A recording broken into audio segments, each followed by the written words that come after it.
एक स्वतंत्र इकाई होता है और आयोग के द्वारा परीक्षा के ठीक बाद स्थिति की समीक्षा करते हुए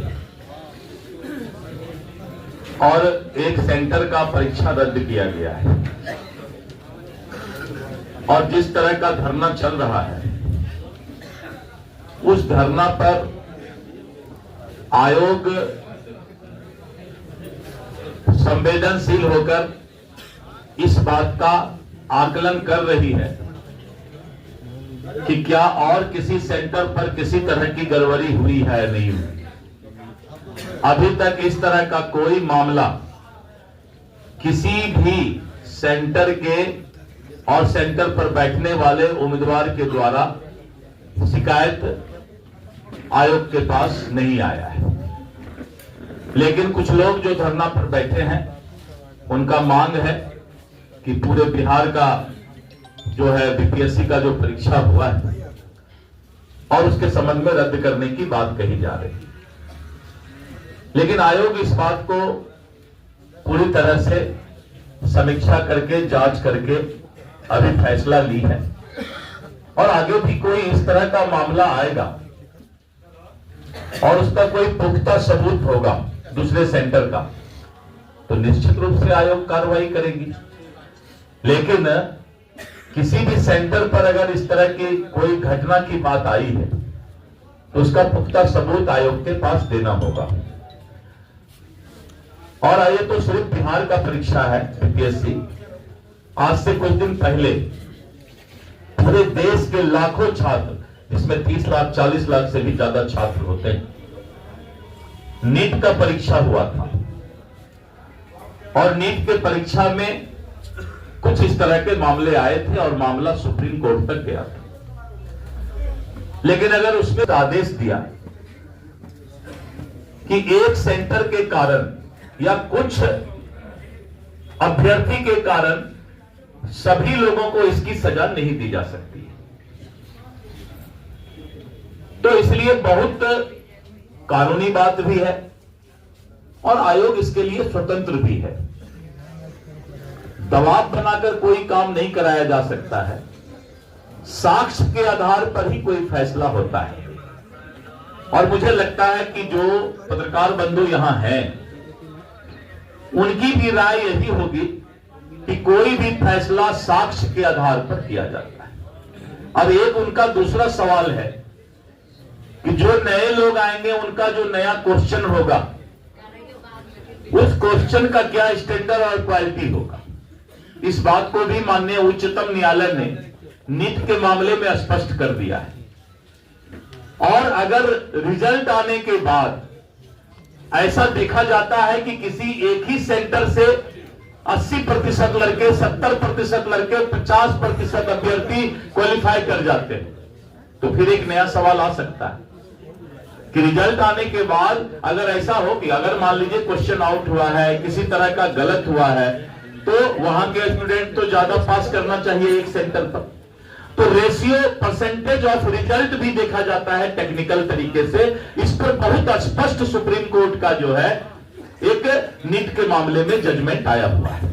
इसीलिए आयोग स्वतंत्र इकाई है, संवेदनशील है, हर चीज पर नजर रखा है और अभी ही नहीं, रिजल्ट तक भी इस पर जो है बहुत सारा फैसला हो सकता है अगर इसमें कोई डिस्क्रिमिनेशन नजर आता है तो।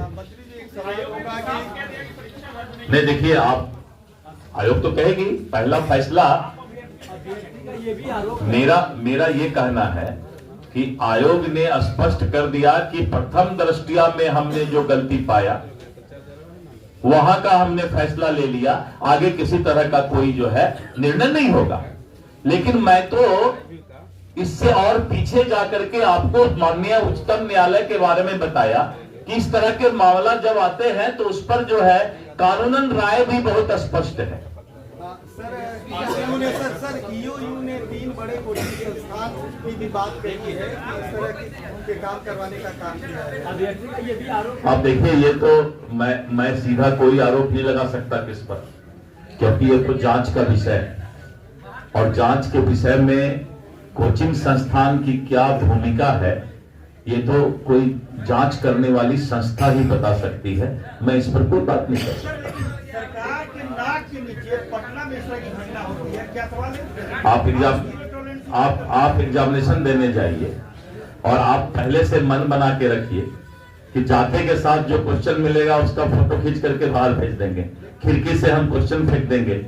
अब इसके लिए तो एक एक स्टूडेंट के पास जो है सिक्योरिटी दिया जाए।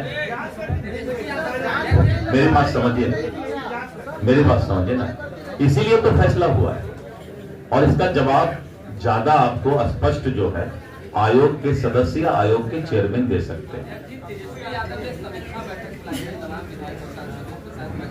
करते हैं तो सरकार है क्या? अब आप भी कर लीजिए, तो जैसा तेजस्वी है वैसे आप हैं। मेरी बात सुनिए, संवैधानिक संस्था पर समीक्षा करने का अधिकार, वो अपना आवाज उठा सकते हैं, अपनी मांग रख सकते हैं। अच्छा, अपना पार्टी का कर रहे हैं क्या? कुछ गड़बड़ उड़बड़ की है नहीं क्या समीक्षा कर? नहीं, मैं दूसरा बात बोल रहा हूँ। कोई बाबूजी के घर से तो देना नहीं है किसी को, जो बोलना है बोल दीजिए। वो 2500 बोल दे, आप बोल दीजिए 5000 दे देंगे। क्या नारी का सम्मान है? लालू यादव जी के शासन में नारी का क्या सम्मान था? वो ज्यादा मुंह मत खुलवाइए, बहुत सारी बात है। महिला का सम्मान लालू यादव जी का परिवार कहां सीखा है? अगर सम्मान सीखता तो दूसरे घर के भी महिलाओं को, औरतों को सम्मान देना जानता हो। तो खैर चलिए, इस पर ज्यादा बात नहीं करेंगे। जो भी आप छत्तीसगढ़ का बात लीजिए, छत्तीसगढ़ में इसी तरह का धोखा देकर भूपेश बघेल ने कांग्रेस की सरकार बनाई थी कि हम मां बहना को ये दे देंगे, हम किसानों को ये दे देंगे। वहां पर केंदू पत्ता होता है, केंदू पत्ता को ये दे देंगे, आदिवासी भाई को ये दे देंगे, आपको याद होगा। और जब छत्तीसगढ़ में चुनाव विधानसभा का शुरू हुआ तो चारों तरफ यही हो रहा था कि नहीं भाई, ये तो सब कुछ फ्री देंगे तो सरकार तो इसी का बनेगा। लेकिन जनता को मालूम है कि इस देश में अगर एक आदमी का गारंटी चलता है तो वो है मोदी का गारंटी। मोदी के गारंटी पर ही जनता को विश्वास है। और छत्तीसगढ़ में जब हमने कहा कि 2300 हम धान का देंगे, उसने कहा 2500 देंगे। यानी लगता है बोली लगता है क्या कि 200 बिजली फ्री देंगे, तो कोई बोल दे 300 दे देंगे। माई बहन को कोई 2500 बोल दिया कि बहना माई को हम देंगे, कोई बोल दे 4000 दे देंगे। कोई हमारी महिला बहन, कोई हमारा जो है समाज का लोग अगर विश्वास करता है वादा पर, तो वो मोदी की गारंटी पर विश्वास करता है, क्योंकि उसको मालूम है कि मोदी जो बोलते हैं वही करते हैं। और ये भूपेश बघेल उसका जो है सबसे बड़ा उदाहरण है इस देश में। धन्यवाद जी, धन्यवाद। बहुत बहुत धन्यवाद।